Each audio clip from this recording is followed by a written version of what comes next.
Good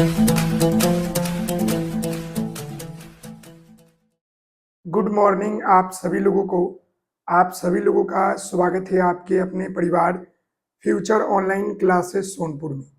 आज हम इस वीडियो में बिहार डीएलएड एंट्रेंस एग्जाम 2025 के लिए जीके जीएस के सेट नंबर 2 को लेकर आया हूं, जिसमें महत्वपूर्ण 20 प्रश्न करने वाले हैं।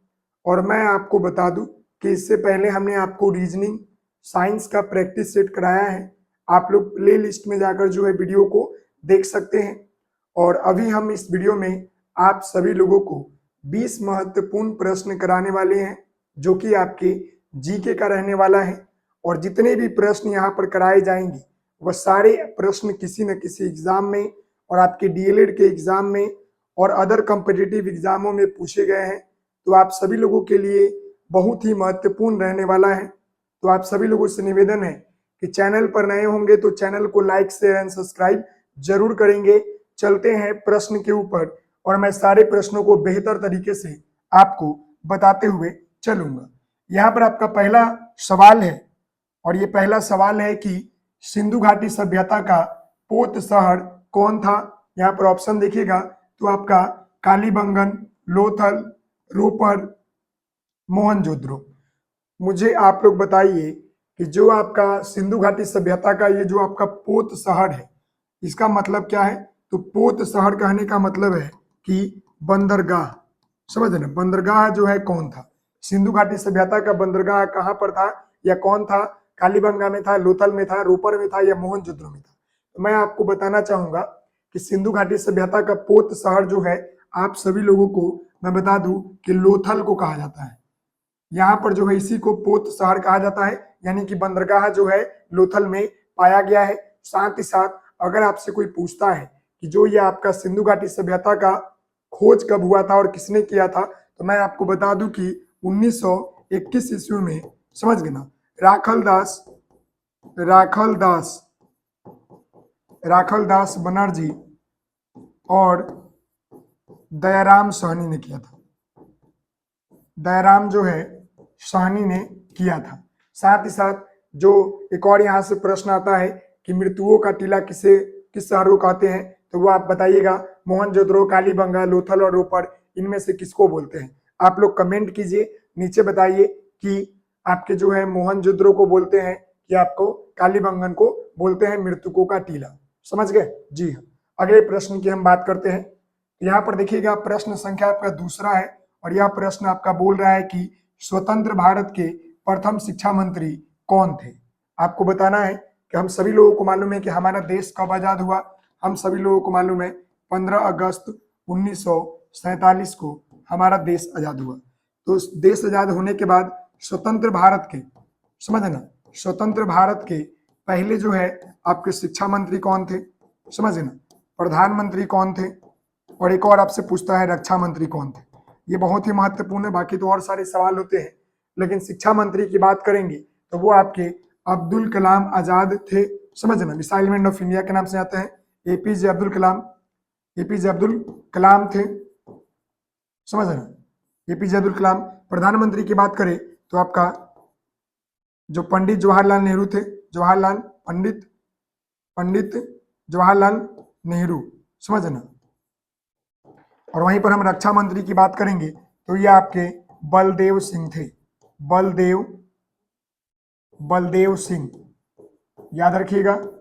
समझ गए ना, यानी कहने का मतलब है कि स्वतंत्र भारत के प्रथम शिक्षा मंत्री आपके एपीजे अब्दुल कलाम, वहीं पर प्रधानमंत्री की बात करेगा तो आपके पंडित जवाहरलाल नेहरू, और वहीं पर रक्षा मंत्री की बात करेगा तो आपका बलदेव सिंह। तो प्रश्न में पूछा था प्रथम शिक्षा मंत्री Abdul Kalam Azad, option number C is correct.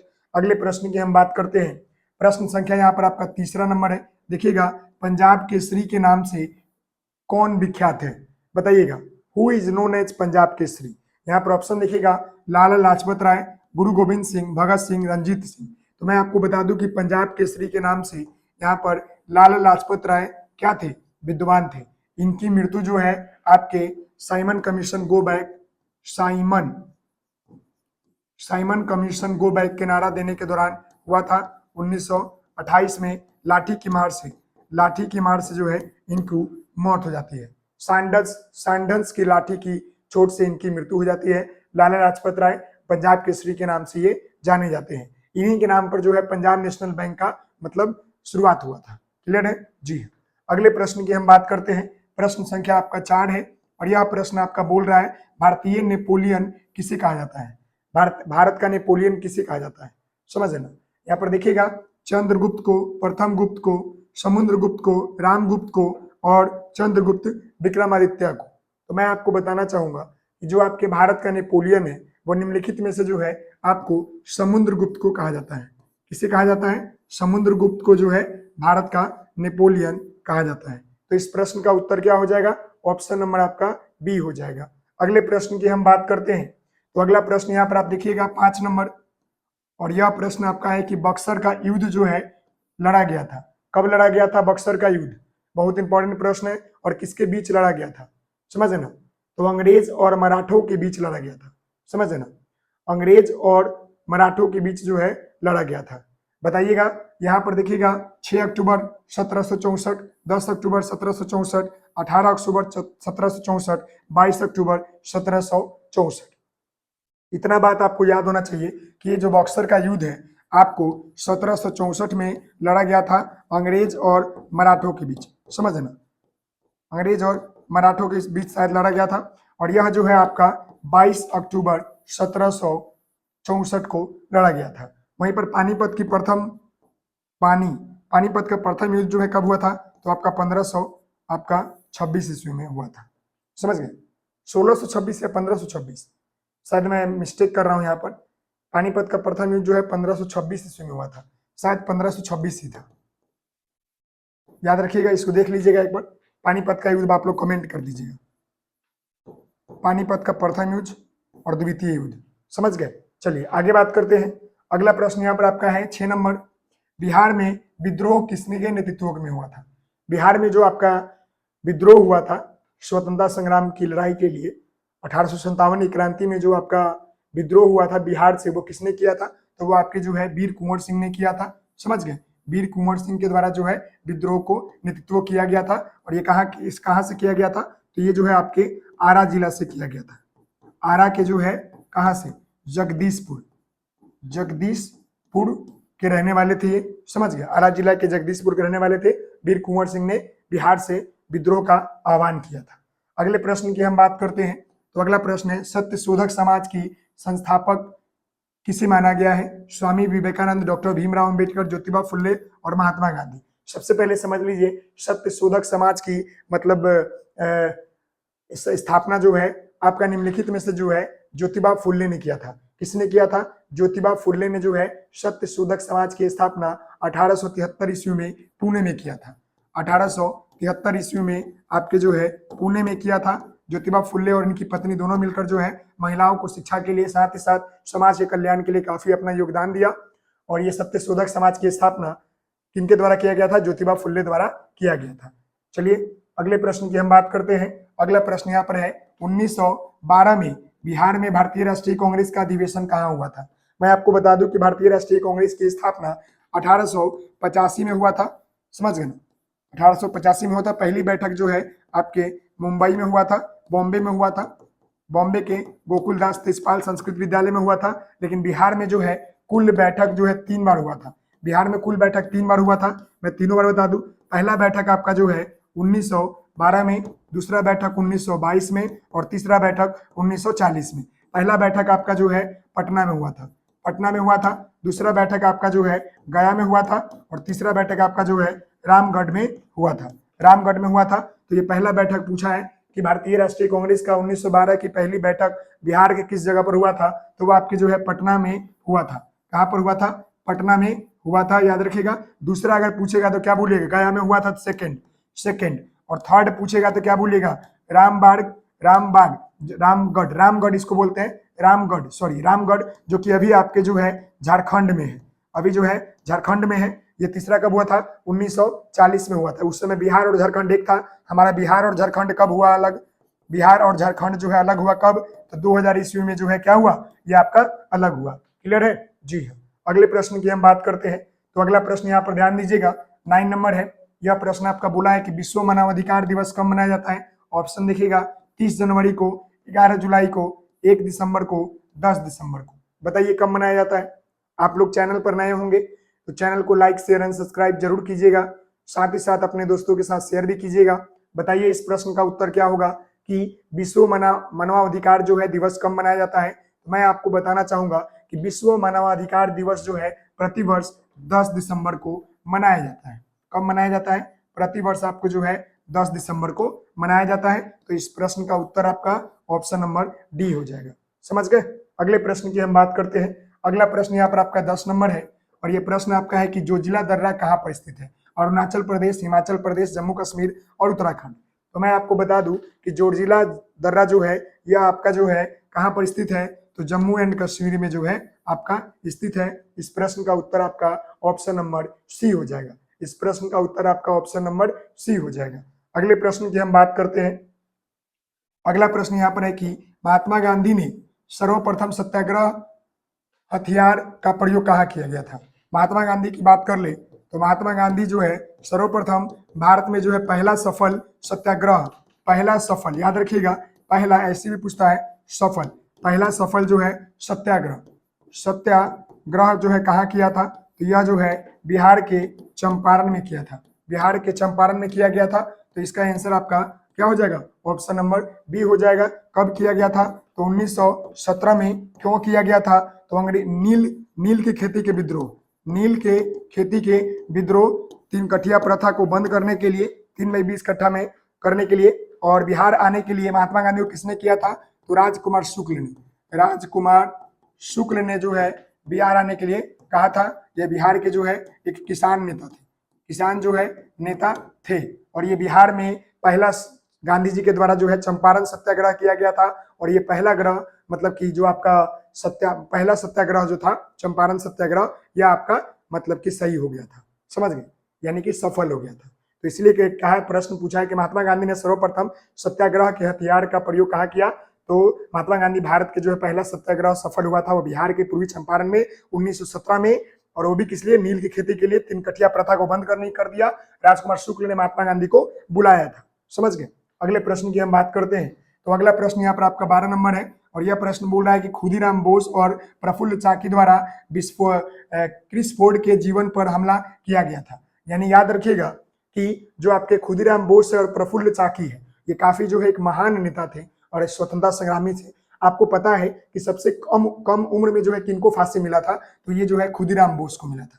सबसे कम उम्र में फांसी, और प्लस में जो है पहला जो है इन्हीं को फांसी दिया गया था। समझ गए ना, इन्हीं को पहले जो है फांसी दिया गया था। और ये कब दिया गया था? तो इनको जो है 1908 ईस्वी में दिया गया था। समझ गए, कब दिया गया था? 1908 ईस्वी में। तो प्रश्न पूछा है कि खुदीराम बोस और प्रफुल्ल चाकी द्वारा क्रिस फोर्ड के जीवन पर हमला किया गया था, गाड़ी के ऊपर हमला किया गया था। ये कहाँ किया गया था? ये जो है मुजफ्फरपुर में जो है बम इन्होंने फेंक दिया था। इन्होंने बम फेंक दिया था मुजफ्फरपुर में। इसी को जो है मुजफ्फरपुर बम कांड बोलते हैं, जो कि 1908 में हुआ था, मुजफ्फरपुर बम कांड। ये जो आप प्रफुल्ल चाकी को देख रहे हैं, यह पुलिस से बचने के लिए खुद को गोली मार लिए थे। खुद को क्या किए थे? गोली मार लिए थे। गोली जो है मार लिए थे, याद रखिएगा, मार लिए थे। क्लियर है? जी हाँ। यहाँ पर जो बम इन्होंने फेंका था ना इसके ऊपर, क्रिस फोर्ड के ऊपर, तो यह बच गया था, इसकी पत्नी शायद मर गई थी। समझ गए? जी हाँ। आगे प्रश्न की बात करते हैं। तो अगला प्रश्न यहाँ पर आपका 13 नंबर है। इनकलाब जिंदाबाद का नारा सबसे पहले किसने दिया था? बाल गंगाधर तिलक, सुभाष चंद्र बोस, चंद्रशेखर आजाद, भगत सिंह। तो इनकलाब जिंदाबाद का नारा जो है सबसे पहले आपके इनकलाब जिंदाबाद का नारा सबसे पहले सुभाष चंद्र बोस ने दिया था। सुभाष चंद्र बोस ने जो है आपका दिया था। सुभाष चंद्र बोस ने जो है सर्वप्रथम जो है इनकलाब जिंदाबाद का नारा दिया था। इन्होंने जो है सुभाष चंद्र बोस, भगत सिंह और सुखदेव ने जो है क्या किया था कि 1919 में जो है दिल्ली असेंबली में बम फेंका था। याद रखिएगा, 1929 ईस्वी में जो है इन्होंने क्या किया था कि दिल्ली के असेंबली में क्या किया? बम फेंक दिया था, भंग कर दिया था। और सुभाष चंद्र बोस, भगत सिंह और सुखदेव को, सुभाष चंद्र बोस, भगत सिंह और सुखदेव को, तीनों को फांसी जो है 1931 में दिया गया था। याद रखिएगा, ये भी प्रश्न का उत्तर। क्लियर है? जी हाँ। अगले प्रश्न की हम बात करते हैं। अगला प्रश्न यहाँ पर आपका है कि भारतीय ध्वज उत्तोलन करने वाली सर्वप्रथम भारतीय कौन थी? यहाँ पर बोला है कि भारतीय ध्वज ध्वज फहराने वाला सर्वप्रथम भारतीय कौन था? सरदार पटेल, महात्मा गांधी, मैडम कामा और यहाँ पर एनी बेसेंट। मैं आपको बताना चाहूंगा कि सर्वप्रथम जो है मतलब ध्वज उत्तोलन करने वाले सर्वप्रथम भारतीय कौन था? तो आपके मैडम भिखाजी कामा थी। मैडम भिखाजी कामा थी। तो इस प्रश्न का उत्तर क्या हो जाएगा? ऑप्शन नंबर आपका डी हो जाएगा, मैडम भिखाजी कामा। याद रखिएगा, इन्होंने 1907 में जो है सर्वप्रथम भारतीय ध्वज को फहराया था। क्लियर है जी। अगले प्रश्न की हम बात करते हैं। तो अगला प्रश्न यहाँ पर आपका है कि सूर्य मंदिर जो है कहाँ पर स्थित है? कोणार्क में, पुरी में, अमरनाथ और सोमनाथ। तो सूर्य मंदिर जो है ये आपका कोणार्क में स्थित है और सूर्य मंदिर में जो है भगवान सूर्य की पूजा होती है। भगवान जो है सूर्य की पूजा होती है। याद रखिएगा, समझ गए। अगले प्रश्न की हम बात करते हैं। प्रश्न संख्या आपका 16 है। इसमें से किसने भारत का महान वृद्ध पुरुष के रूप में जाना जाता है? यानी कि ओल्ड मैन ऑफ इंडिया के नाम से किन्हें जाना जाता है? यहाँ पर देखिएगा, गोपाल कृष्ण गोखले, दादा भाई नौरोजी, सुरेंद्रनाथ बनर्जी, मौलाना आजाद।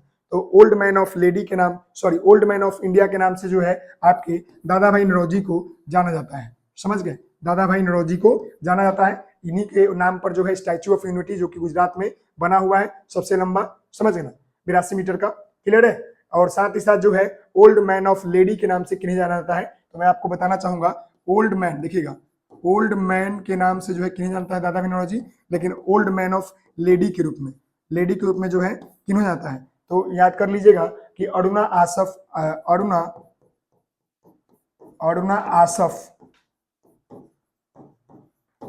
आसफ अली को जो है ओल्ड मैन ऑफ लेडी के नाम से जाना जाता है। समझ गए। अगले प्रश्न की हम बात करते हैं। प्रश्न संख्या आपका 17। सती प्रथा का निषेधन कब किया गया था? 1809, 1819, 1947, 1929।